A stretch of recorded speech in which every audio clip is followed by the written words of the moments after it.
Kitchen. இப்பொழுது நாம் வந்து சொரக்காய் அடை எப்படி செய்யறதுன்னு பார்க்கலாம். அதுக்கு தேவையான பொருட்கள் வந்து இந்த டம்ளர் கணக்குக்கு நான் எடுத்திருக்கிறேன்.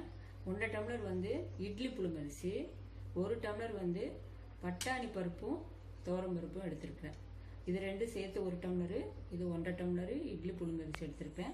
ஒரு 4 மணி நேரத்துக்கு முன்னாடியே நீங்கள் நினைய வச்சுக்கிறணும். அப்போ தான் வந்து அடை வந்து மெதுவாக நல்லா இருக்கும்.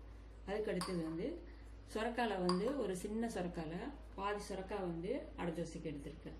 அதை வந்து நல்லா பொடி பொடியாக அரிஞ்சு நல்லா வச்சுக்கோங்க. தோல் எடுத்து நல்லா அரிஞ்சு வச்சுக்கோங்க. அதுக்கு அடுத்தது வந்து 2 பச்சை மிளகா, 2 வரமிளகா, கொஞ்சோண்டு இஞ்சி, 4 பல்லு பூண்டு, கொஞ்சம் ஜீரகம், கொஞ்சோண்டு பெருங்காயம், கடைசியில் தேவையான அளவு உப்பு. இதை எப்படி அரைக்கிறதுன்னு நான் இப்போ சொல்கிறேன்.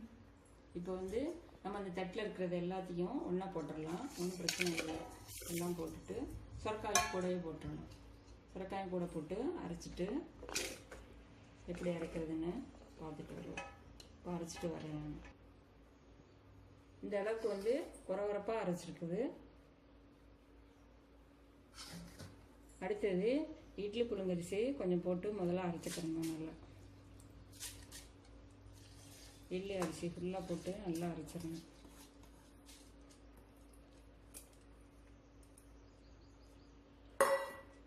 அதிலே நம்ம கொஞ்சம் பெருங்காயம் போட்டுக்கலாம். தேவையான அளவு உப்பு.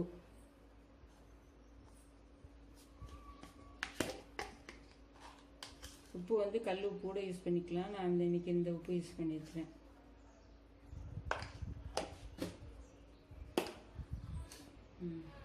சொரக்காய் வந்து தண்ணி விடாமல் தான் நம்ம அரைச்சிருக்கிறோம். அரிசி ஊற வச்ச தண்ணி இருக்கும்ல, அந்த தண்ணி வந்து நம்ம கொஞ்சம் கரெக்டாக தான் தண்ணி ஊற வைக்கணும். அந்த தண்ணியை எடுத்து இதில் போட்டு நம்ம அதுக்கு அதை வந்து அரைச்சிக்கிட்டோம். அரைச்சி முடிச்சாச்சு. அடுத்தது வந்து பருப்பு போட்டு நம்ம அரைக்கணும். பருப்பை வந்து கொஞ்சம் தண்ணி வந்து நம்ம வந்து வடிச்சிடணும். வடிச்சிட்டு பருப்பு மட்டும் போட்டு அரைக்கணும். கொஞ்சம் வெள்ளை பருப்புக்கலாம்.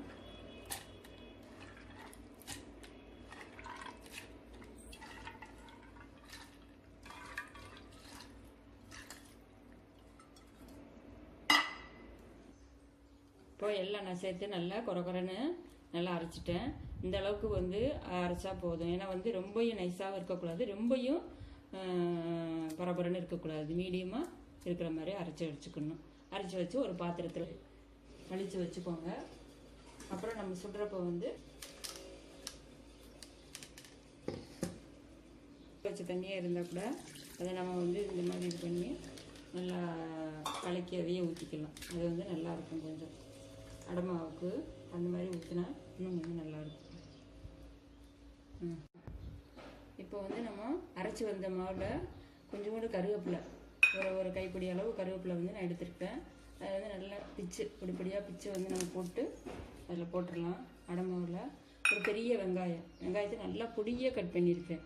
இந்த கொஞ்சம் கூட பெருசாக கட் பண்ணக்கூடாது. கொஞ்சம் நல்லா பொடியாக கட் பண்ணி அதில் போட்டு நம்ம அடமாவு வந்து தோசை சுட வேண்டியது. இதெல்லாம் கொஞ்சம் ஆட் பண்ணிக்கலாம்.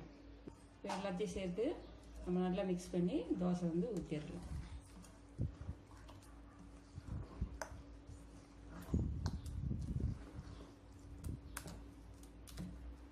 மாவு பதம் வந்து இருக்கணும். ரொம்ப கெட்டியாகவும் இருக்கக்கூடாது, ரொம்ப தண்ணியாகவும் இருக்கக்கூடாது. நல்லா சூடாயிருச்சு. சூடானே நம்ம தோசை ஊற்ற வேண்டியதுதான்.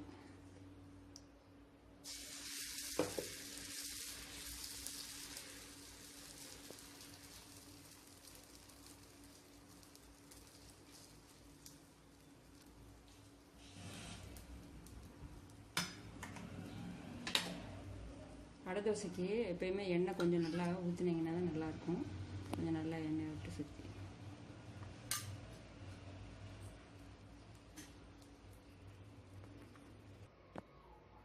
இப்போ தோசை நல்லா சுட்டு எடுத்துருக்கேன். தோசை எவ்வளோ நல்லா வந்திருக்குன்னு பாருங்கள். இந்த அடை தோசைக்கு நீங்கள் தேங்காய் சட்னி அல்லது நாட்டு சக்கரை யூஸ் பண்ணி சாப்பிட்டுக்கலாம். இப்போ வந்து சுவையான சொரக்காய் அடை ரெடி ஆயிடுச்சு. இந்த வீடியோ உங்களுக்கு ரொம்ப பிடிச்சிருந்தா உங்கள் வீட்டில் செஞ்சு பார்த்துட்டு எனக்கு கமெண்ட் பண்ணுங்கள், லைக் பண்ணுங்கள், ஷேர் பண்ணுங்கள், சப்ஸ்கிரைப் பண்ணுங்கள். நன்றி, வணக்கம்.